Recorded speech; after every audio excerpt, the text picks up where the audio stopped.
भारत बांग्लादेश सीमा पर एक ऐसा इलाका मौजूद है जहां ना ऊंची बाढ़ है, ना हर जगह रोशनी और ना ही हर वक्त सुरक्षा बलों की सीधी नजर। करीब 600 किलोमीटर लंबा ये डार्क जोन वर्षों से घुसपैठियों, तस्करों और अपराधी नेटवर्क के लिए सबसे आसान रास्ता माना जा रहा है।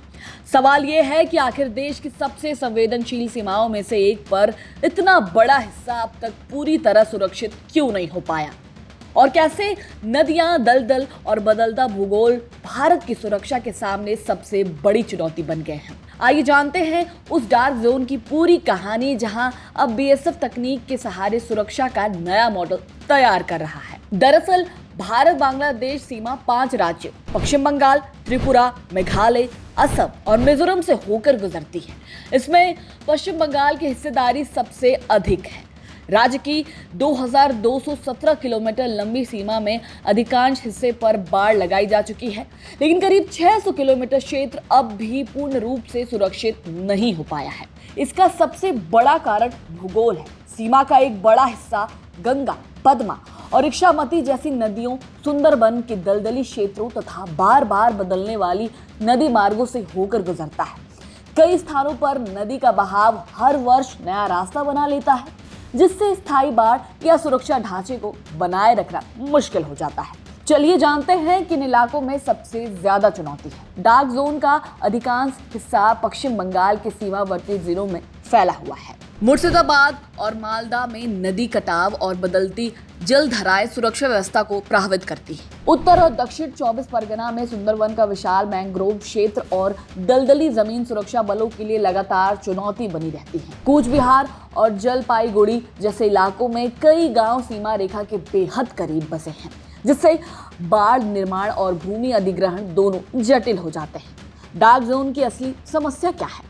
इन क्षेत्रों में पारंपरिक सीमा सुरक्षा कई कारणों से सीमित हो जाती है। पहला, कई जगहों पर बाढ़ लगाना भौतिक रूप से संभव नहीं है। दूसरा, दूर दराज इलाकों में मोबाइल और संचार नेटवर्क कमजोर है। तीसरा, फ्लड लाइट लगाने के लिए आवश्यक बुनियादी ढांचा उपलब्ध नहीं है। चौथा, सीमा के निकट बसे गांव में स्थानीय लोगों और अवैध रूप से प्रवेश करने वाले के बीच अंतर करना आसान नहीं होता। पांचवा, मॉनसून के दौरान बाढ़ और कटाव सुरक्षा व्यवस्था को नुकसान पहुंचाते हैं। वहीं विशेषज्ञों के अनुसार करीब 175 किलोमीटर का ऐसा क्षेत्र है जहां नदी और दलदली भूभाग के कारण पारंपरिक फेंसिंग लगभग असंभव है। भारत बांग्लादेश सीमा लंबे समय से तस्करी के नेटवर्क के निशाने पर रही है।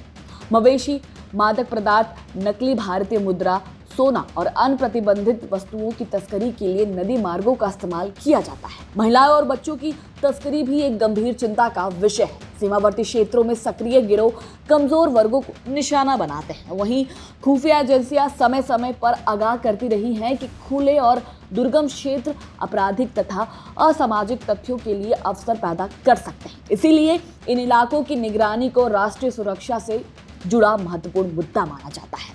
सीमा सुरक्षा बल यानी बीएसएफ अब केवल तारबंदी पर ही निर्भर नहीं रहना चाहता।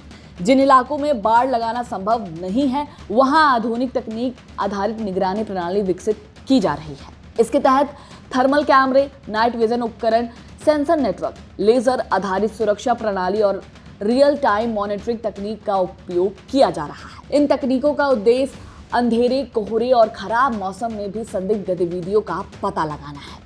इसके अलावा ड्रोन और एंटी ड्रोन तकनीक को भी सीमा प्रबंधन का महत्वपूर्ण हिस्सा बनाया जा रहा है। नदी क्षेत्रों में निगरानी के लिए स्पीड बोट और फ्लोटिंग बॉर्डर आउटपोस्ट का इस्तेमाल किया जा रहा है। वहीं सीमा सुरक्षा केवल एक देश की जिम्मेदारी नहीं है।